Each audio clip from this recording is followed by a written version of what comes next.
মাঠে ছিলেন অপ্রতিরোধ্য, তার পায়ের জাদুতে উল্লাসে ফেটে পড়েছে স্টেডিয়াম। কোটি ভক্তের হৃদয়ে গড়ে উঠেছে কিংবদন্তির আসন। কিন্তু কোচের বেঞ্চে বসতেই যেন বদলে যায় পুরো গল্প। যে মানুষটি নিজে খেলাটাকে সহজ করে তুলতেন, অন্যদের সেই পথ দেখাতেই কেন হোঁচট খান? কেন অসাধারণ খেলোয়াড় মানেই সফল কোচ নন? ফুটবলের ঈশ্বর বলা হয় যাকে, সেই ম্যারাডোনা যখন 2010 বিশ্বকাপে আর্জেন্টিনার কোচ হলেন, তখন ডাগ আউটে তার রণকৌশলের চেয়ে আবেগই বেশি দেখা গেছে। কোয়ার্টার ফাইনালে জার্মানির ট্যাকটিক্সের কাছে 4-0 গোলে বিধ্বস্ত হতে হয়েছিল তার দলকে।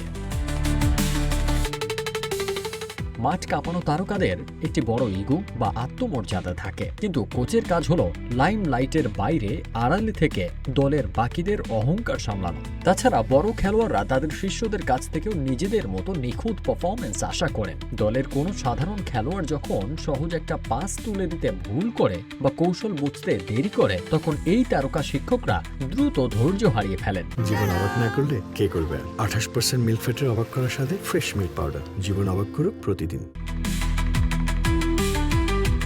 খেলোয়াড় হিসেবে যারা বিশ্ব সেরা ছিলেন না, কোচ হিসেবে তারাই সবচেয়ে সফল। এর কারণ হলো খেলোয়াড় হিসেবে নিজেদের সীমাবদ্ধতা থাকায় তারা সারা জীবন খেলার ব্যাকরণ, রণকৌশল এবং মাঠের বাইরের পরিস্থিতি খুব সূক্ষ্মভাবে পর্যবেক্ষণ করেছেন।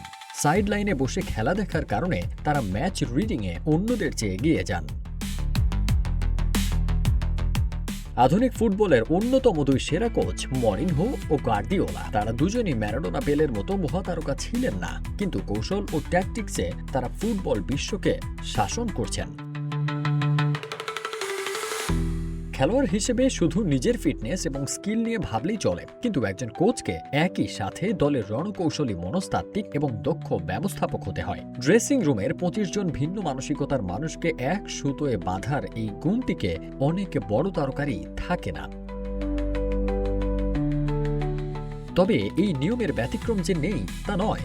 জিনেদিন জিদান খেলোয়াড় হিসেবে বিশ্বকাপ ও ব্যালন ডিওর জিতেছেন, আবার কোচ হিসেবে রিয়াল মাদ্রিদকে টানা 3টি চ্যাম্পিয়ন্স লিগ জিতিয়েছেন। তবে এমন উদাহরণ খুব কমই মেলে।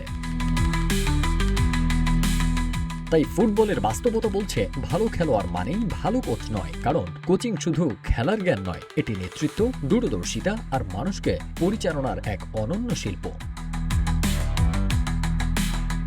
ফারদিন সানি, রূপালী বাংলাদেশ।